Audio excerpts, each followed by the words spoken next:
She's your mother, not mine, right? Those were the words that spat from the mouth of the man who hadn't even bothered to call once while my own mother lay in a hospital bed for 3 months following a car accident. But today, the moment his own mother collapsed, my husband's eyes went wide with panic and he screamed at me, "Are you out of your mind? My mother just collapsed, and you, the senior daughter-in-law, are going to refuse to care for her. Quit your job right now." As he bellowed, veins popping in his neck, I didn't even flinch. I just returned his words to him, verbatim. "Strictly speaking, she's your mother, not mine. You take care of her." In that instant, my husband was struck dumb, his mouth opening and closing like a fish out of water. I wondered, how long could this man hold his arrogant head high? "Hello, I'm Emily Carter, and I'm in my mid-30s. People used to call me a successful woman. A marketing director at one of the country's leading multinational corporations, on the cusp of a vice president position before hitting 40 and a six-figure salary to boot. On the surface, my life must have looked perfect, like a mannequin in a glittering showroom window. I wore a crisp, tailored suit every morning, led multi-million-dollar projects, and was the object of many people's envy. But no one knew that behind that glamorous facade, my real self was rotting away. The story I'm about to tell is the long confession of how my seemingly perfect life turned into a living hell overnight, and how the name I trusted most, family, became the sharpest knife to pierce my heart. That day was one of those where I just couldn't focus on work. My team and I were working late, brainstorming the marketing plan for a new product launch. A steady rain was falling outside the office window in our Manhattan skyscraper, and a strange, cold anxiety coiled in my gut. It was a dark premonition, a feeling that something terrible was about to happen. Just after 10 p.m., my cell phone shattered the silence.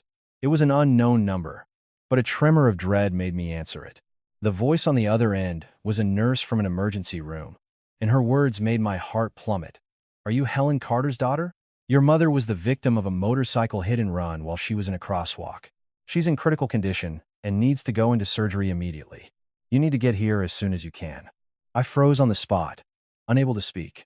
My vision blurred and a cold numbness spread through my limbs as I scrambled to grab my bag and race to the hospital. In the back of the taxi, my hands shaking uncontrollably, I called my husband, Mark.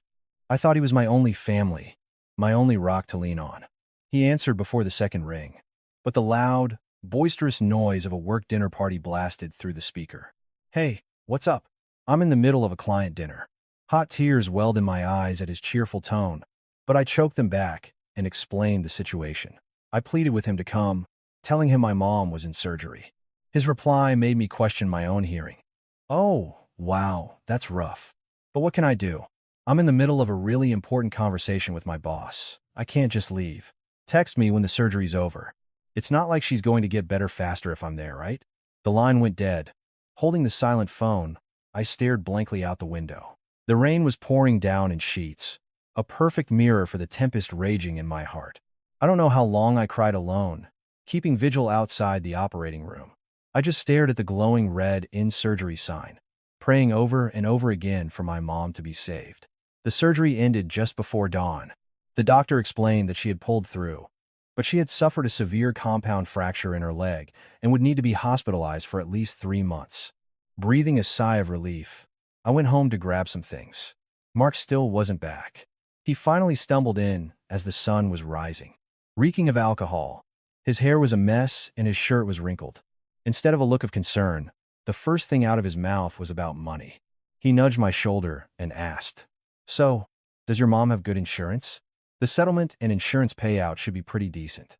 "Oh, wait, you said it was a hit and run? You should look into the Victim Compensation Fund. Have you checked that out?" For a second, I couldn't believe my ears.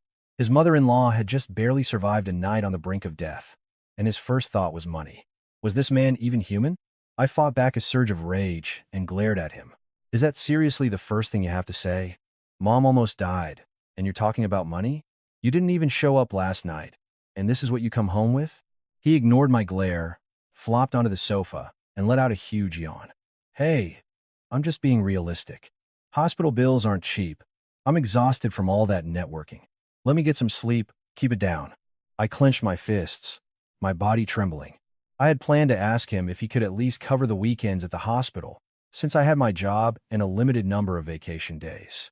But seeing him like this, the desire to even ask vanished. Still, grasping at straws, I brought it up. Mark, I can't take endless time off. I'll figure out the weekdays. But can you please just stay at the hospital on weekends? He shot up from the sofa, his face hardening. Me? Why would I go there? I need my weekends to relax. Besides, you can just hire a caregiver. For someone who makes so much money, you're being awfully cheap. I'm just asking you to help until I can find someone.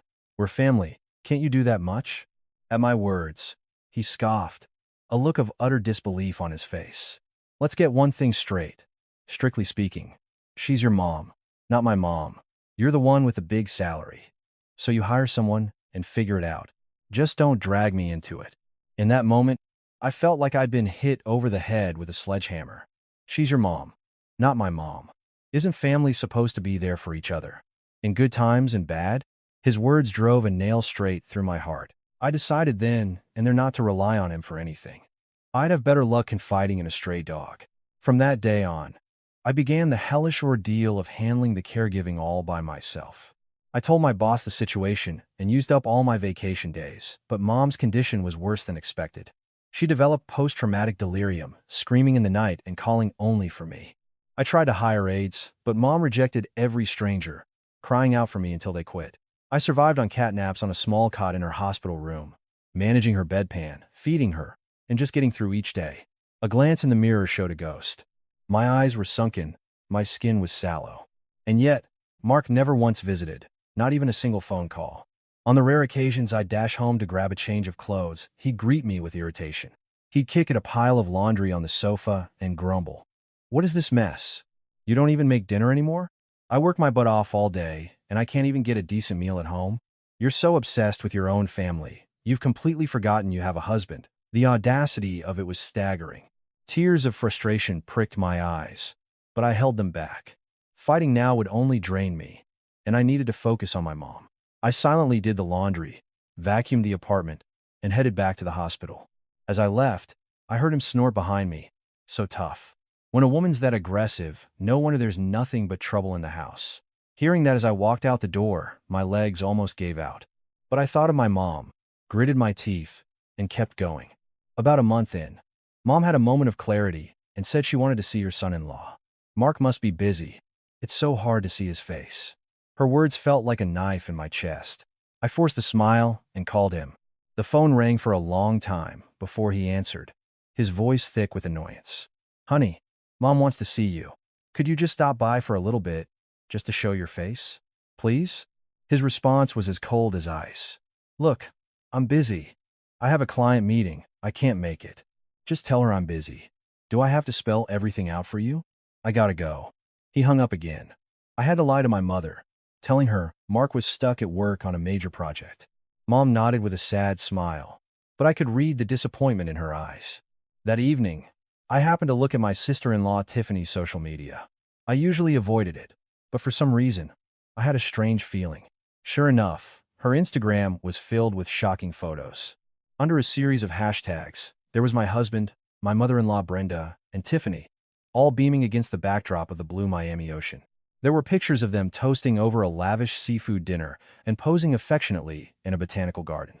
Mark, who supposedly had a client meeting, was wearing sunglasses, holding a tropical drink, looking like he didn't have a care in the world. My hands trembled so violently I almost dropped my phone. His mother-in-law was fighting for her life in a hospital. His wife was wasting away from exhaustion, and they were off in Miami, laughing and having the time of their lives. Are these people even human? I wanted to call Mark right then and there and scream at him, but I held back for fear of upsetting my mom. Instead, I took a screenshot of every single photo and saved it. A few days later, Mark brazenly showed up at the hospital. Having returned from his trip, he sauntered in empty-handed, and a fire ignited in my gut. I waited for my mom to fall asleep and then dragged him out into the hallway. I shoved my phone in his face. So, your client meeting was in Miami. Huh? Looks like you had a blast. Was the seafood good while your mother-in-law was lying in a hospital bed? He didn't even look flustered. He just got louder. He crossed his arms, shifted his weight to one leg, and looked down at me. Hey, are you stalking me? That's creepy. I needed to de-stress, okay? You're never home anyway, taking care of your family. I'm allowed to take care of my family. Is there a problem? Wow. I was speechless. The sheer nerve left me breathless. Not only was he drawing a line between my family and your family, but he was trying to justify going on vacation while my mom was sick. Family? Right. To you, only your side is family, and my side are strangers. Fine. Then I guess I don't have to take care of your family from now on, right? You said it yourself. Strictly speaking, she's my mom, not your mom. I'll do the exact same for you. He just snorted and laughed in my face. Go ahead and try. You're the daughter-in-law. If you don't do your duty, you're the one who's going to look bad. Who do you think you are? Staring me down like that. A woman needs to know her place. He walked away without a shred of remorse, just gaslighting me to the very end. Watching his retreating back, I bit my lips so hard I could taste blood. I made a promise to myself right then. I was done with this man. But just ending it was too easy. The pain I had endured, the disrespect my mother had suffered, I swore I would make him pay it all back tenfold. Returning to the hospital room, I held my sleeping mother's hand and swallowed my tears. I'm so sorry, Mom. I was a terrible judge of character, and now you're suffering because of me. But don't worry. I'll make them pay. I'm going to wring every last tear out of them. Just watch me. Back then, I had no idea that this was not the bottom for him. I couldn't have imagined the unbelievable events that were still to come. I don't know how those 3 hellish months passed. Thankfully, my mother was discharged, but her leg bones hadn't healed properly, and she was confined to a wheelchair. She couldn't even go to the bathroom by herself and had to attend physical therapy every day. The responsibility for all of it fell squarely on my shoulders. I'd rush out of work, feeling the disapproving stares of my colleagues, race to pick up my mom, take her to the hospital, bring her home, make her dinner, and only then head to my own house. The saying "I wish I had 10 bodies" was my reality. One evening, I came home completely exhausted. The moment I opened the door, I was hit with the smell of fried chicken and the loud blare of the TV. In the living room, Tiffany was there, a mountain of takeout containers spread out, giggling with sauce smeared on her face. The coffee table was a disaster of leftover chicken bones, pizza boxes, and empty beer cans, with no intention of being cleaned. Mark was sprawled on the couch, scratching his stomach and trading jokes with his sister. When I walked in, Tiffany barely glanced at me. "Oh, hey, you're late," she said, before turning back to the TV. Mark looked me up and down, and then spoke in an annoyed tone. "Hey, your sister-in-law is here, and you come home empty-handed? You could have at least bought some fruit. You have no class." I was speechless, but I held my tongue, took off my coat, and started clearing the table. I was so tired I could barely lift a finger. But Mark didn't move an inch, just kept running his mouth. When it was time for Tiffany to leave, Mark walked her to the door. When he came back, he pointed a finger at me and started yelling. "Are you crazy? Your sister-in-law is leaving, and you don't even give her some pocket money? You should have at least offered to pay for a taxi." That was it. The dam broke. Is that really what you're going to say to me? Have you contributed a single penny to my mother's hospital bills? I'm breaking my back, using my own living expenses to pay for her care, and I'm supposed to give your sister spending money? His face turned red with fury. "Hey, that's your problem. How dare you raise your voice to your husband? You think you're hot stuff just because you make a little more money? What's the point of earning money if your own house is a pigsty?" I didn't have the energy to argue anymore. I fled to the bathroom, locked the door, turned on the faucet full blast, and sobbed silently. The reflection in the mirror was so pathetic I couldn't stand it. What did I do in a past life to deserve this? I felt it in my bones this marriage was a catastrophic mistake. From outside, I could hear Mark yelling, "Stop being a baby and open the door. Come out and make some dinner." His voice sounded like the devil's whisper. A few days later, I felt I had to try one last time. I cautiously approached Mark. My mother was alone all day, and I was at my physical and mental limit. I asked if, just for a little while, my mom could stay with us. "Mark, I'm at the end of my rope. Just until her physical therapy is done, let's have her stay with us. I'll take care of everything. I promise she won't be a bother to you." He recoiled as if I'd suggested bringing in a stray animal. "What? Your mother? Here? Are you insane? You mean I can't even walk around in my own house in my underwear?" "Absolutely not. It's too uncomfortable. I can't live like that. We can set her up in the guest room. And you get home so late, you'll barely even see her. Please. I'm begging you." I said no. "Why do you keep pushing? If you want to live with her so badly, you can move out. She's not setting foot in my house." His rigid stance was devastating. My house? My mother had contributed a significant amount to the down payment on this very house. And now he was lording it over me as if it were his alone. A mix of guilt and rage made my chest feel like it would explode. But he was oblivious. Of course, I wanted to go live with my mother. I wanted to pack my bags and be by her side.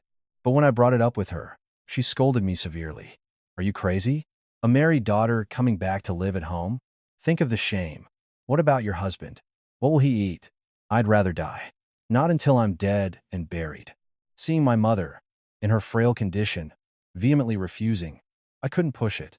It was so clear she was enduring her own pain to protect my marriage, terrified of being a burden or causing friction with her son-in-law.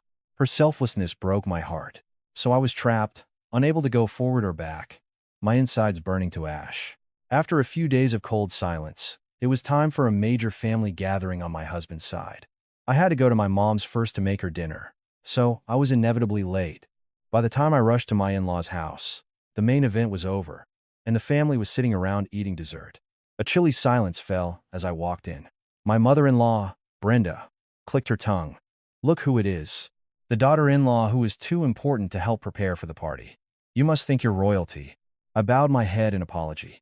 I'm so sorry, Brenda. I was late because I had to make dinner for my mom. The traffic was terrible. Mark, sitting beside her, added fuel to the fire. Mom, she's obsessed with her family these days. She thinks our home is just a hotel. I haven't had a home-cooked meal in weeks. At that, Brenda's eyes narrowed. What?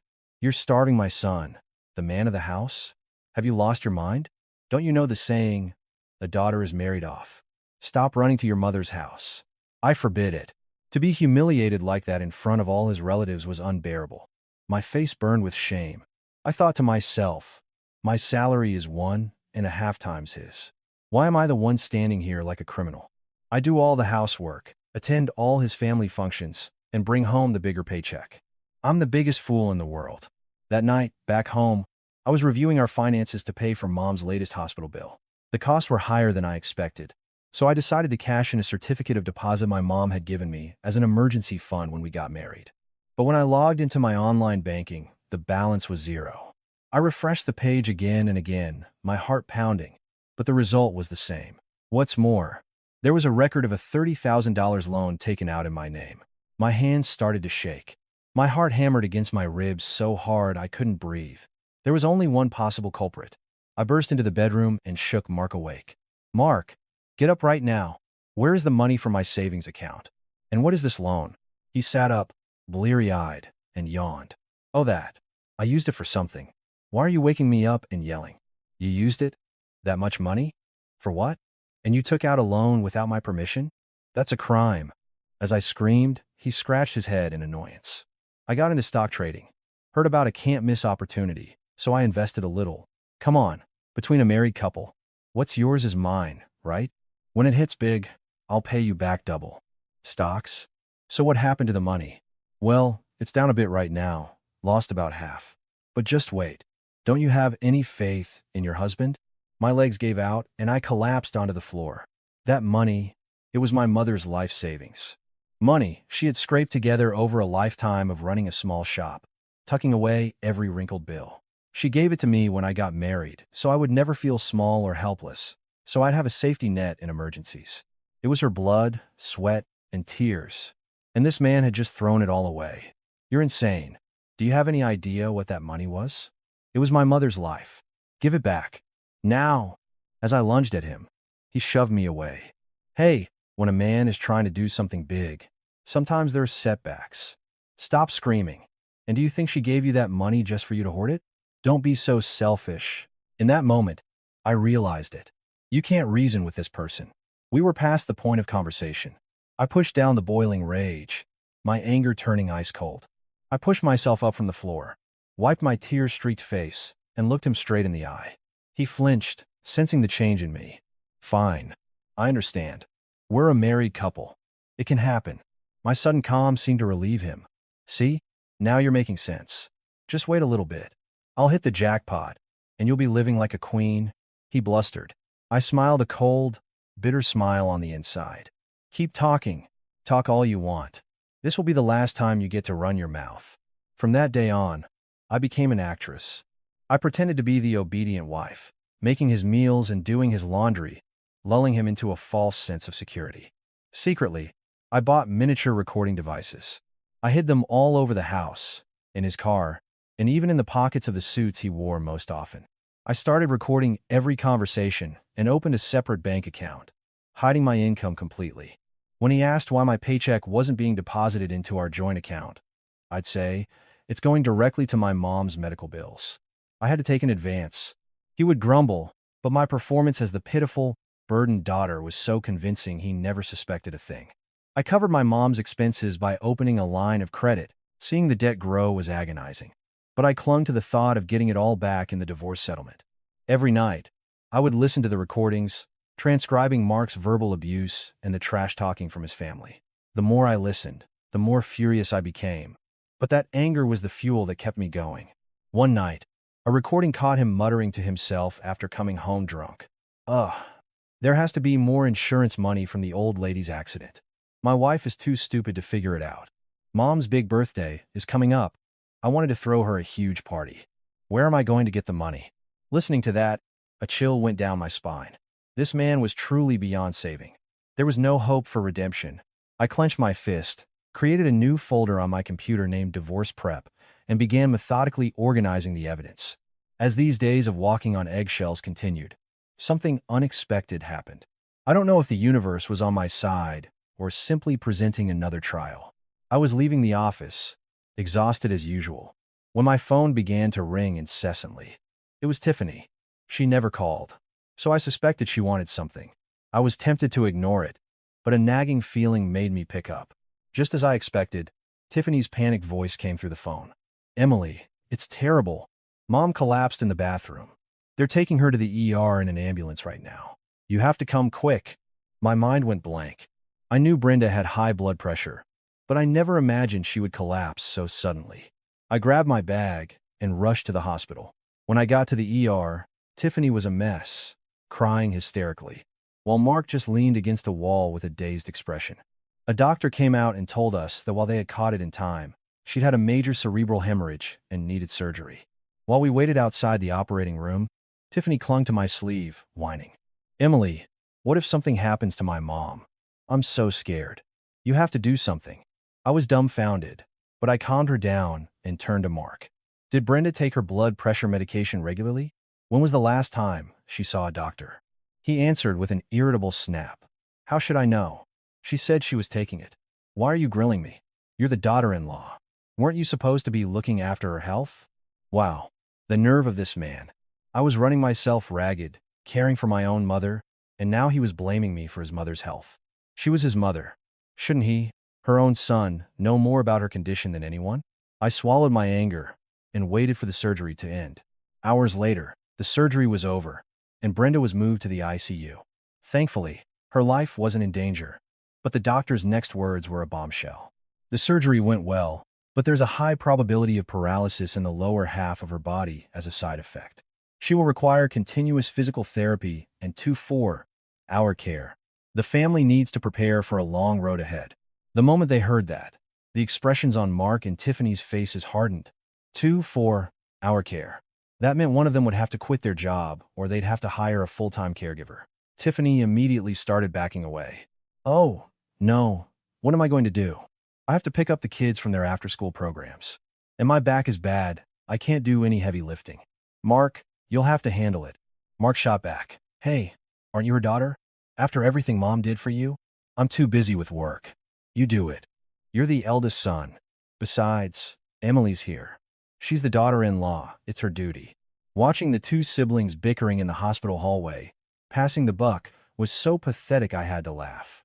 I stood with my arms crossed, watching the spectacle for a moment before cutting in coldly. Both of you, stop it. Your mother hasn't even woken up from the anesthesia yet. For now, let's hire a professional caregiver, and we can split the cost. Mark and Tiffany turned on me in unison. A caregiver? Do you know how much that costs? Are you going to pay for it all? Tiffany added. Yeah. Emily makes good money. She can pay for it. You know we're drowning in our mortgage payments. Their shamelessness was breathtaking. I just snorted. I'm stretched thin from my own mother's medical bills. If you don't want to hire someone, Then we can take turns. We ended up hiring a caregiver, but that didn't last long. Brenda was so demanding and difficult that no one could stand working for her for more than a few days. The water was too cold, then too hot. She was too warm, then too chilly. Her position was uncomfortable. She complained about everything. Within a week, 3 caregivers had quit. Finally, Mark summoned me. He sat at the dining room table with a solemn expression. "Emily, sit down. We need to have a family meeting." I had a bad feeling, but I sat down opposite him. After a long pause, he dropped the bomb. "I'm tired of trying to find caregivers. I think it's best if you quit your job and take care of Mom." I couldn't believe my ears. "What? I should quit my job? Are you out of your mind? Let's be realistic. The caregiver costs are $4,000 or $5,000 a month. Can we afford that? Besides, Mom wants you. She says she'd feel more comfortable with her daughter-in-law. If you're there for her, she'll get better faster. My salary is how much? And you want me to quit? Why don't you take a leave of absence and take care of her? You're a son." At my suggestion, his face flushed with anger, and he slammed his fist on the table. "Hey, how can a man be stuck at home changing diapers? That's humiliating. You're the daughter-in-law. It's your duty. Don't talk back to me." "Duty? You didn't even show your face when my mother was sick, and you have the nerve to lecture me about duty?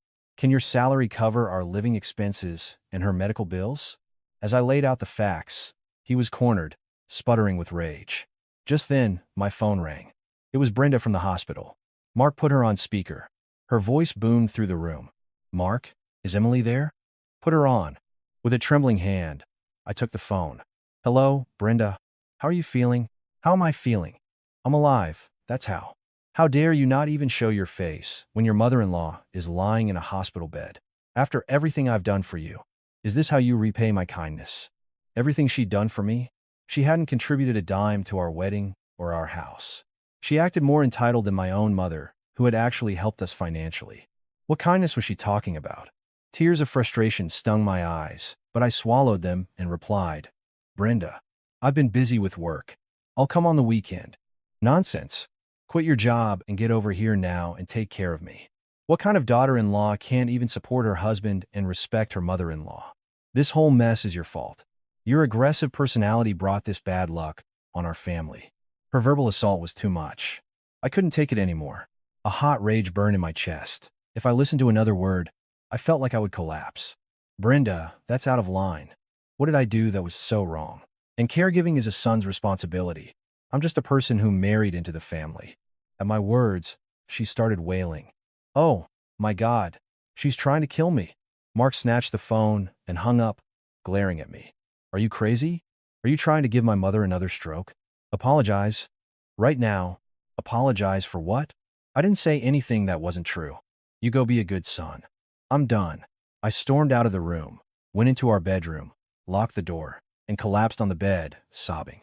Why did I have to live like this? What meaning did this marriage even have for me anymore? My head felt like it was going to explode. The next morning, Mark was gone for work. On the coffee table was a note. "Think carefully. Wrap things up at your office by the end of this week and come to the hospital. If you don't, we're getting a divorce." A divorce. The sheer audacity. This man had truly reached the end of the line. I crumpled up the note, threw it in the trash, and got ready for work. In the mirror, my eyes were swollen, but my gaze was sharper and more determined than ever. "Fine. You want a divorce? I'll give you a divorce. I'll be the one to serve you the papers." On the subway ride to work, my reflection in the window looked haggard, but my eyes were burning. That one little note from my husband had incinerated the very last speck of attachment I had left. I got at my desk, but the words on my monitor just danced in front of my eyes. A volcano of rage was bubbling inside me, making it impossible to focus. As soon as the lunch hour hit, I escaped the office and went to a quiet cafe nearby. I sat in a corner, ordered an iced coffee, and tried to cool my head by chewing on the ice. Just then, someone tapped on my table. I looked up to see David Chen, who had started at the company the same time I did and was now the head of the legal department. "Emily, what are you doing here all alone? You look like you're about to murder someone." David flashed his usual friendly smile and sat down across from me. Normally, I would have brushed it off as work stress, but that day, my defenses were down. The emotions I had been suppressing felt like a dam about to burst. I let out a long sigh and started to tell him everything. My mom's accident, Mark's neglect, my mother-in-law's stroke, and the note I'd received that morning. As he listened, David's expression grew progressively darker. When I finished, he slammed his fist on the table, hard enough to make it shake. Emily, that is absolutely not okay. How could anyone act like that? How have you been enduring this all on your own? Seeing his genuine anger on my behalf, tears I didn't know I had left began to fall. My own husband had mocked my pain. But here was a colleague, practically a stranger, sharing my fury. He handed me a napkin and spoke in a low, firm voice. Listen to me. This is clear grounds for an at-fault divorce. This isn't just irreconcilable differences. This is spousal abandonment, neglect, and abuse from your in-laws. Legally, this is a slam dunk for you. Do not back down. But David, if I file for divorce now, I'm worried it will be too much of a shock for my mom. And I don't think those people will go down without a fight. He shook his head, looking me straight in the eye. Don't be afraid. Do you remember 3 years ago, when the company was in a crisis? You pulled 3 all-nighters and came up with a marketing plan that turned everything around. That's who you are. You're competent, you're strong, and you're smarter than anyone. Why are you letting these garbage people gaslight you into devaluing yourself? You are not the victim here. You are the one who is going to end this. His words hit me like a jolt of electricity. He was right. I was a respected director at work, a leader of a large team. But the moment I stepped into my own home, I became a criminal, bowing my head in shame. David pulled a business card from his wallet. This is my friend's law firm.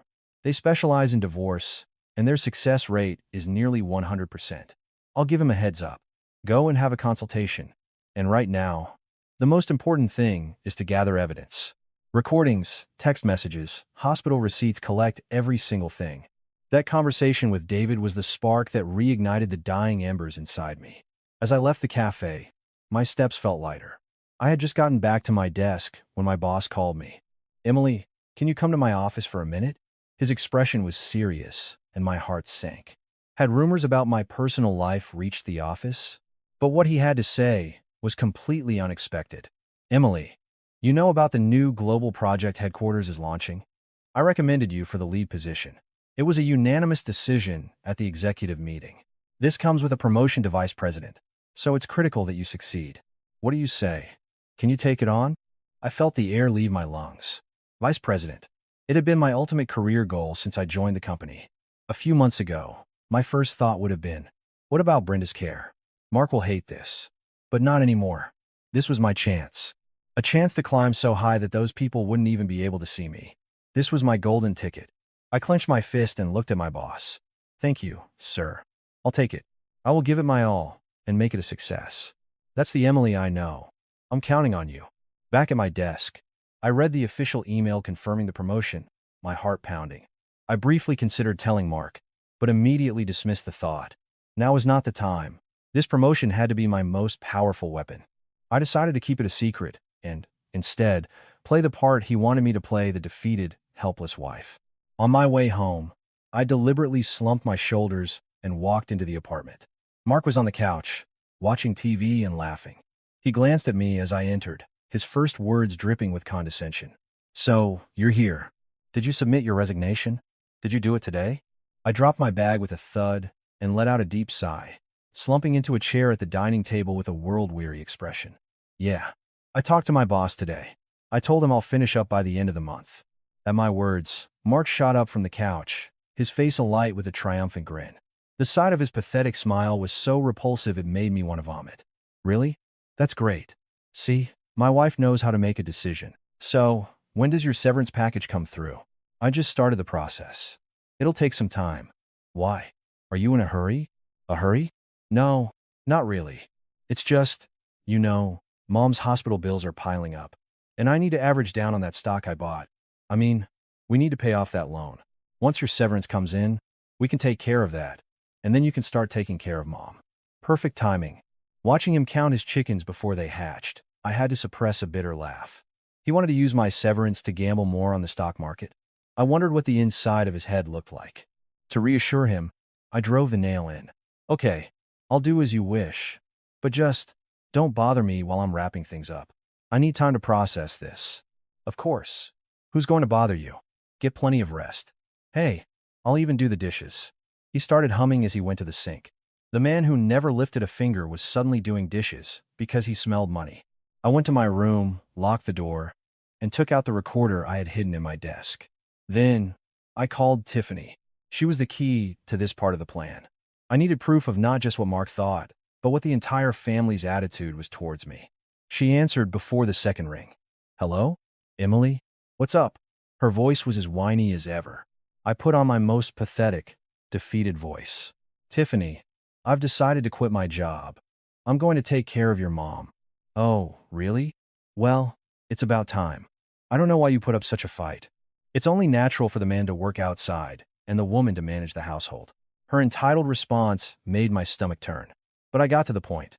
"But Tiffany, it's going to be too hard for me to be there 24/7 by myself. Could you maybe come by on the weekends to help out? She's your mother. After all, she'd probably be more comfortable with you." I turned up the speakerphone volume and double-checked that the record button was pressed. Tiffany's answer did not disappoint. "Are you serious right now? Why would I go there? I have golf plans this weekend, and you expect me to change my mom's adult diapers? That's disgusting. But she's your daughter. I'm just her daughter-in-law, a stranger to her blood. You're the daughter-in-law, so of course you have to do it. Why are you trying to dump it on me? Don't you see how hard my brother works to support you? Have a little shame." Bingo. It was the exact response I wanted. The infuriating double standard, where the daughter-in-law is a servant and the daughter is a princess. I went in for one final confirmation. "So, to be clear, you have no intention of contributing to your mother's hospital bills or her care. Is that right? What happens later, when it's time to discuss inheritance?" You're so annoying. My brother is the eldest son, so of course he gets the inheritance. The caregiving is the daughter-in-law's job. I'm busy. I have to go. Don't call me about this again." Click. As the line went dead, a cold smile spread across my face. With this one recording, I could shut Tiffany up for good if she ever tried to deny it. That night, I lay in bed, staring at the ceiling, going over my plan. Mark was convinced I was quitting and handing over my severance. Tiffany was relieved that she had dodged the caregiving bullet, and Brenda was lying in her hospital bed, waiting for her submissive daughter-in-law to come crawling back. They were all playing right into my hands. I imagined their faces when they were served with the divorce papers, when they found out about my promotion. The thought was so exhilarating, I could barely sleep. The next day, I moved with even more precision. I met with the lawyer David had recommended. He was impressed with the evidence I brought. "Wow, you've been incredibly thorough. Recordings of your husband's verbal abuse, proof of the fraudulent loan and embezzlement, the call with your sister-in-law. This is airtight. Not only can we sue for a significant settlement, but we can argue for a contribution of over 70% in the division of assets. And the fact that your husband used your name to take out a loan without your consent, that's a criminal offense. We can press charges." "Criminal charges? Like forgery?" "Exactly. And financial fraud. If we use that as leverage, he won't be able to do a thing." The lawyer's words filled me with confidence. I immediately retained him and, at work, I threw myself into preparing for the new project. I asked my team to maintain confidentiality as we moved forward. I used working late as an excuse to get home late more often. Mark, believing I was busy with the handover at work, would say things like, "You're working so hard. When your severance comes in, I'll treat you to something nice." Then, that weekend, the day of reckoning arrived. It was the day the whole family was gathering at Brenda's hospital room. Mark was excited all morning, hurrying me along. "Emily, let's go. We need to go and tell Mom officially that you've quit and you'll be taking care of her from now on. She's going to be so happy." I stood in front of the mirror and applied a bold, red lipstick. It was a color I rarely wore, but today was a special occasion. With the heart of a general heading into battle, I put on my best suit jacket and tucked a heavy manila envelope deep inside my purse. It didn't contain a resignation letter. It contained the divorce papers that would sever the lifeline of my husband and his family. "Let's go. Time to put on a show." Mark, oblivious to my true intentions, smiled brightly and led the way. In the car, he was happily singing along to the radio. I stared out the window with a cold smile. "Go ahead and laugh. That laughter will turn to tears in less than an hour." The moment we opened the hospital room door, we were hit with the stale air and a familiar torrent of complaints. Brenda was propped up in bed, glaring at me. Tiffany was busy scrolling on her phone. Mark, playing the part of the dutiful son, gently pushed me forward. Mom, Emily's here, and she's quit her job, so you don't have to worry about your care anymore. She'll handle everything. Brenda's face instantly brightened. Well, it's about time. A woman has no business running around outside. It only ruins the family. You should have done this sooner. Come here. My shoulders are stiff. Give me a massage. Tiffany chimed in. That's great, Emily. I have a golf game this weekend, so I won't be able to come. Make sure you feed Mom well. I'm busy, so I should get going. Just as Tiffany stood up to leave, I shot out, my voice like ice. Where are you going? Sit down. We're not finished here. My cold tone and informal address made her freeze. Mark looked at me, confused. Emily, what's wrong? What are you doing in front of my mother? I slowly pulled the thick envelope from my bag and tossed it onto the bedside table. The words divorce petition were printed in bold letters. What is this? Mark's hand trembled as he picked it up. As he read, his eyes grew wider and his face turned ashen. Divorce papers? Are you insane? Is this some kind of joke? Brenda grabbed her chest and shrieked. What? Divorce? This wicked woman. My son's wife is talking about divorce while I'm lying in a hospital bed? After I welcomed you into my family, you repay my kindness with this. I stood tall, my arms crossed, and met her gaze without flinching. Kindness? What kindness have you ever shown me? You didn't contribute a single thing to our wedding or our home. In fact, you acted more entitled than my own mother, who actually gave us money. You call that kindness? How dare you talk back to me? Brenda raised her hand to strike me. But at that moment, Mark lunged at me, trying to grab my collar. Have you lost your mind? Apologize. Get on your knees and beg. Just then, the hospital room door burst open. It was David. He strode in, grabbed Mark's wrist, and twisted it. I suggest you let her go. Unless you want to add assault charges to the list. Mark cried out in pain and released me. David stood beside me, a solid shield. Who the hell are you? Stay out of our family business. Mark seethed. I answered for him. He's my legal counsel. From now on, you will direct all communication through my lawyer. And one more thing. I didn't quit. In fact, I got a promotion. What? A promotion? Mark, Tiffany, and Brenda all stared at me, their jaws hanging open. That's right. I'm leading a new global project. The promotion to vice president is all but guaranteed. My new salary will be $50,000 more than yours. You do the math. Does it make any sense for me to quit? The caregiving? Dream on. Mark was in shock, speechless. His grand plan of using my severance to pay his debts and gamble on stocks had just been obliterated. But what about my loan? My mom's hospital bills? Your loan is your problem. And your mom's hospital bills? You're the eldest son. It's your turn to be a good son. Remember what you told me 6 months ago? She's your mom, not my mom. A son-in-law is an outsider. Filial piety is a DIY project. Don't you remember? I took out my phone and played the recording. Strictly speaking, she's your mom, not my mom. You're the one with the big salary. So you hire someone and figure it out. Mark's own voice filled the room. His face turned from red to purple. Brenda was speechless, her mouth just opening and closing. You heard him. Those were your words. I'm just returning them to you. She's your mom, not my mom. You, be the good son. I'm an outsider. So I'm out.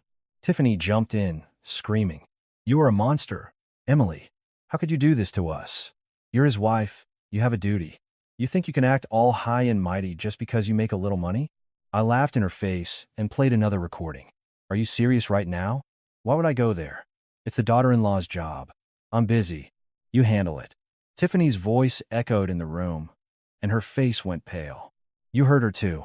You're her daughter. You do it. A daughter is married off? What a joke. You love taking money from your family, but you hate the responsibility. From now on, you can change your mother's diapers. I'm done being your fool. Brenda looked like she was about to have a seizure. Oh, my God. I raised a viper in my house. You evil, wicked woman. You'll be cursed. I replied coldly. If anyone's going to be cursed, it'll be your son and daughter. The ones who don't know the meaning of family and only care about money. And you, I said, turning to Mark, the loan you took out in my name, and the money you stole from my savings for your stock habit, I've already filed a criminal complaint for fraud and embezzlement. Get ready for jail time. Mark's legs buckled and he sank to the floor. Emily, I'm sorry. I was crazy. Please, Just give me one more chance. Let's start over. Please. He grabbed onto my leg, begging, but he was so repulsive I couldn't even look at him. I kicked his hand away. Start over? Dream on. It's too late. The lawsuit for damages has been filed along with everything else. I'll see you in court. My lawyer is very, very good. You'd better be prepared to lose everything down to your last pair of underwear. David added, Mr. Johnson, the loan you took out in Miss Carter's name is a serious felony. Without a settlement, you are looking at significant prison time. I suggest you hire a good lawyer. Not that it will do you any good. Mark just sat there, pale and trembling. As we left the room, I didn't look back. I slammed the door, and I could hear Brenda's wails and Mark's screams all the way down the hall, but to my ears, it sounded like a victory march. David gave my shoulder a squeeze and a thumbs up. Wow, Miss Carter, or should I say, Madam Vice President. That was epic. Better than any courtroom drama. Thanks, David. I couldn't have done it without you. Hey, I didn't do anything. You did it all. But this is just the beginning. Don't let your guard down until the trial is over. We high-fived as we walked to the parking garage. As I got in my car and started the engine, the sky seemed unusually blue and clear. The tightness that had been squeezing my chest for months was finally gone. I hummed along to a cheerful song on the radio as I pressed the accelerator. When I got home, the empty apartment greeted me. Mark's things were still there, but in my mind, he was already gone. I put on some music and started packing his clothes and belongings into boxes. I stacked them by the front door and left a sticky note on top. Sending these, C.O.D. I've changed the locks, so don't even think about it.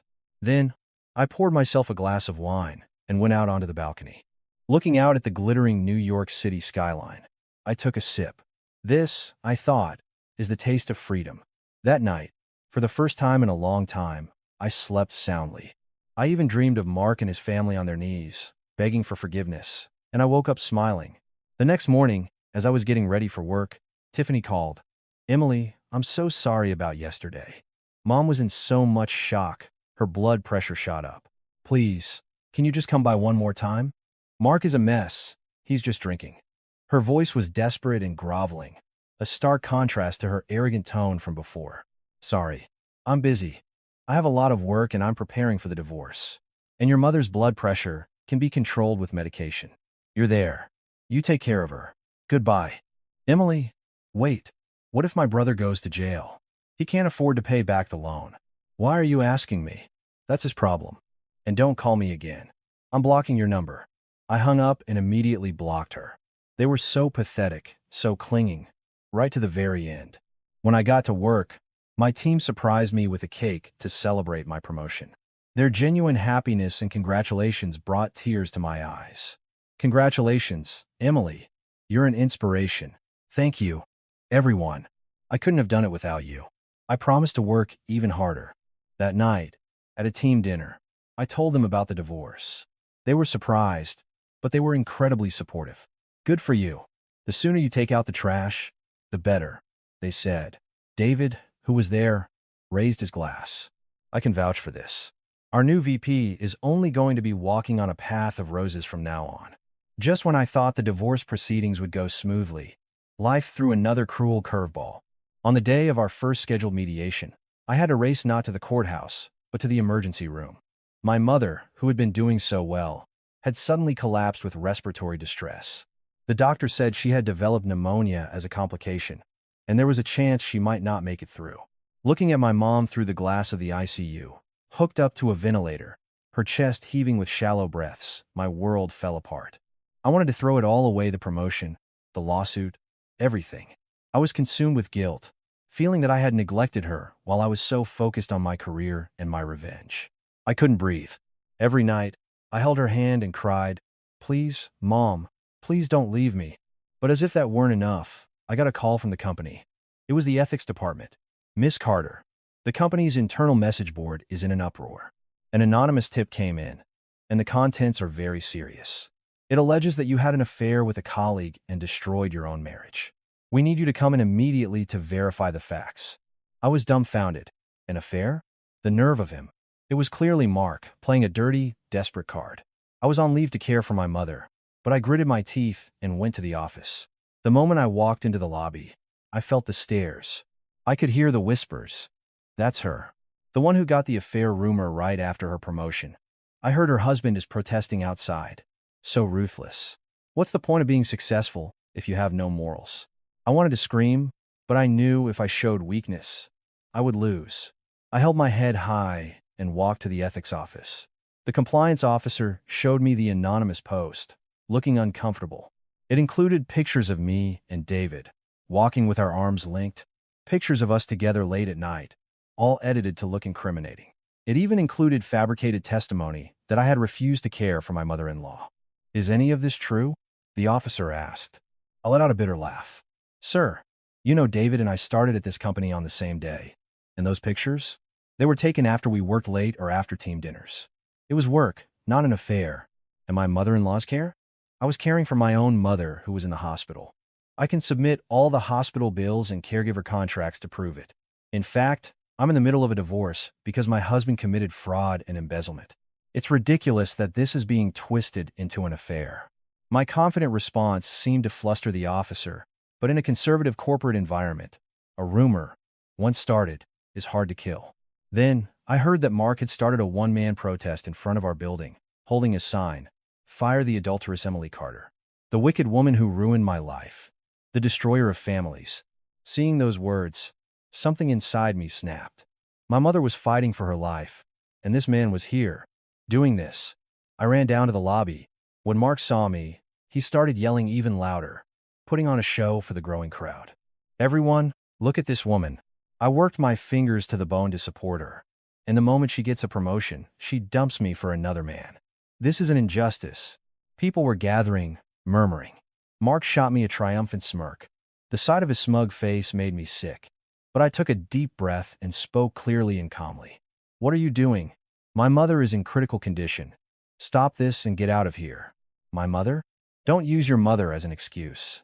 You're just putting on a show so you can divorce me without paying a settlement, aren't you? A settlement? Who owes who here? The $30,000 loan you took out in my name. The savings account you emptied for your stock addiction. That's all embezzlement. I'm the one suing you. And you're playing the victim? You're lying. Where's your proof? Show me your proof. As he brazenly challenged me, I took out my phone and played the recording. This time, I turned the speaker to full volume, loud enough for everyone in the crowded lobby to hear. Hey, between a married couple, what's yours is mine, right? When it hits big, I'll pay you back. It's in your name. So what if I used a little? It's not like I'm going to jail for it. As Mark's voice echoed through the lobby, the murmuring stopped. His face turned beet red. He was so flustered he didn't know what to do. That's a fake. It's AI. You can manipulate voices now. She fabricated it. Just then, David appeared with building security. They blocked Mark's path. Sir, you are currently committing defamation, libel, and obstruction of business. These are all grounds for immediate arrest. We've called the police. You can explain yourself at the station. When the police car arrived, Mark was still screaming as they led him away. You'll regret this. I won't let you get away with it, you adulteress. Watching him go, my legs almost gave out, but David was there to steady me. Are you okay? That must have been terrifying. David, thank you. I was so scared. Don't worry. I'll handle everything here. You go be with your mother. I'll take care of things at the office. His warm words brought tears to my eyes. I rushed back to the hospital. Mom was still unconscious, but her color seemed a little better. I held her hand and whispered, Mom, they took him to the police station. No one is going to bother us anymore. So please, wake up. That night, a miracle happened. My mother opened her eyes. They removed the ventilator, and she looked at me and managed a weak smile. It was only then that I felt like I could breathe again. The doctor confirmed that she was past the critical stage. But the ordeal wasn't over. My mother-in-law, Brenda, showed up in a wheelchair and started banging on my mother's hospital room door, screaming. I was terrified the shock would cause my mother, who needed complete rest, to have a relapse. I ran out into the hall. Brenda, what are you doing? This is a hospital. Please be quiet. Quiet? My son is in a holding cell. And you want me to be quiet? This is all your fault. You had an affair. How dare you show your face? What affair? Do you have any proof? And why are you blaming me for your son's mistakes? He broke the law, and I'm following the legal process. What's the problem? Don't give me that. I know everything. You seduced some hotshot lawyer to frame my son. Get my son out of jail right now, or I'll lie down here and I won't move. And she did just that. She threw herself out of her wheelchair and onto the floor of the hallway, wailing. A crowd gathered. Nurses rushed over. But it was no use. I couldn't take it anymore. I called security. Please report this person for obstructing hospital operations. She is disturbing a patient who needs rest. As the security guards lifted her back into her wheelchair and started to wheel her away, she screamed curses at me. You will be punished for this, you evil woman. I watched her go and said coldly, the only ones who will be punished are you and your son. I'm going to show you exactly what happens when you make someone cry tears of blood. You will cry tears of blood in return. After that incident, I decided to be ruthless. No more holding back. I consulted with David, and we filed for a restraining order against both Mark and Brenda. I submitted all the evidence of Mark's harassment and obstruction to the company, which triggered a formal disciplinary hearing. At the hearing, I presented everything: the threatening text messages, the CCTV footage of his protest, and the video of Brenda's tantrum at the hospital. My colleagues also submitted written statements in my support. Miss Carter is a person of integrity and diligence. Her ex-husband's claims are baseless. I saw it myself. He showed up drunk and caused a scene. Public opinion within the company shifted overnight. The people who had been whispering about the affair were now saying, I can't believe she was married to such a monster, and she had to deal with a horrible family. The result of the hearing was, of course, a complete exoneration for me. Furthermore, the company decided to press its own charges against Mark for defamation and obstruction of business. The moment I walked out of that hearing, cleared of all charges, my ex-husband's life began its final, precipitous fall. The evidence I submitted not only proved my innocence but also unearthed a series of professional misconducts he had committed. It turned out that, half mad from his stock market losses and the fraud he committed, he had been making critical errors at work. A major client contract he had botched and failed to report came to light during the company's internal audit. The company was swift and merciless, using his public harassment as the official reason, but really motivated by his poor performance, they fired him for cause.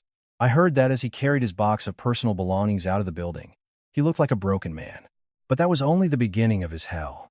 He had expected a severance package, but thanks to the lien I had already placed on his assets, he walked away with nothing. With no job and no income, his reality became even harsher. The hospital bills for his mother piled up, and the loan sharks he had turned to for a quick fix began calling at all hours of the day and night. Ultimately, with no money for a caregiver, he was forced to care for his own mother, changing her adult diapers himself. The man who had bragged about never doing housework was now sleeping on a cot in a hospital room, dealing with his mother's bodily functions. The term karma had never seemed more fitting. Cornered, the last person he could turn to was his sister, Tiffany. But it seems money is thicker than blood. The moment she heard her brother was ruined, she changed her tune with astonishing speed. She refused to help with the hospital bills and, fearing he would ask for money, changed her phone number and disappeared. I heard he even went to her house and banged on the door, but she pretended not to be home. The so-called bond between those two siblings was as fragile as a sandcastle. It was on a rainy night that my ex-husband, having exhausted all other options, called me as a last resort. His voice, coming through the receiver, was wet with tears and shaking. Emily, I was wrong. Please, let's get back together. Please. Mom asks for you every day. She cries that she wants to eat a meal cooked by her daughter-in-law. We were a family, weren't we? Listening to him beg and cry, a younger version of me might have softened, but not anymore. Instead, a cold, bitter amusement rose from the pit of my stomach. Family, the fact that he could even utter that word was an insult. I was in the middle of cooking a nutritious porridge for my own mother. I answered calmly, my voice chillingly cold. Don't you dare use that word. It makes me sick. And I'm sure your mother doesn't miss my cooking. She misses her free servant. I'm busy feeding my actual mother right now. Don't call me again. I hung up without a tremor in my hand. But he didn't give up. A few days later, he showed up at the hospital where my mother was recovering, looking haggard and smelling like he hadn't bathed in days. He fell to his knees on the hospital floor and began to sob, creating such a scene that other patients and visitors stared in disgust. He tried to crawl towards my mother, to grab the hem of her pants, begging, Mom, please tell her to forgive me. Please tell her to call off the lawsuit. But my mother, sitting in her wheelchair, and looking down at him, had a gaze that was colder and more resolute than I had ever seen. She reached out and squeezed my hand tightly, and then spoke in a low, firm voice. When you were making my daughter cry tears of blood, where was this desperation? And now you come begging for mercy? You have no shame. Stop destroying my daughter's life and get out. You are nothing to us now. Then she turned her wheelchair around and faced the window, presenting him with her resolute back. Stunned into silence, he slumped to the floor and was eventually dragged away by hospital security. Watching his pathetic exit, I finally felt that the long nightmare was over. The court's verdict was a perfect embodiment of justice. The judge listed my husband's faults one by one and granted me a complete victory. The fraud and embezzlement charges were upheld, which meant that in the division of assets, I received the overwhelming majority. Watching my ex-husband's face drain of all color as the judgment was read, I felt a decade of repressed anger and frustration wash away. He didn't even have the energy to appeal. He just sat there with his head bowed. And just like that, our toxic connection was legally and emotionally severed for good. On the way back from finalizing the divorce, I took my mom to the most scenic restaurant in the city. It was a small celebration for the two of us, for all we had endured. Thanks to consistent physical therapy, my mom could now walk slowly with the help of a cane. Watching her take each careful step, like a child learning to walk, brought a lump to my throat. We sat at a window table, enjoying a fine dining experience, and toasted with glasses of wine. Through the deep red liquid, I could see the color returning to my mother's face, a relaxed smile playing on her lips. She stroked the back of my hand. My daughter, your face is finally bright again. You went through so much. From now on, don't worry about what anyone else thinks. Just live your life exactly how you want to. That's all I want. At her warm words, I almost burst into tears again, but I smiled brightly. I'm not going to cry anymore, Mom. I've decided my tears are only for the people who love me. Good news continued to flow from work as well. The global project I led was a massive success, becoming a major topic in our industry. I even received a special commendation from the CEO. Standing on the stage during the awards ceremony, accepting the applause, my past flashed before my eyes like a movie. My potential, which had been suppressed for so long simply because I was a wife, a daughter-in-law, a woman, was finally taking flight. David remains my strongest pillar of support. We never became a couple, but we became something perhaps more profound, soulmates who understand each other's scars and champion each other's growth. Sometimes, a friendship deeper than love is the one that lasts the longest. The simple pleasure of grabbing a beer with him after work and talking about our day has become one of my greatest joys.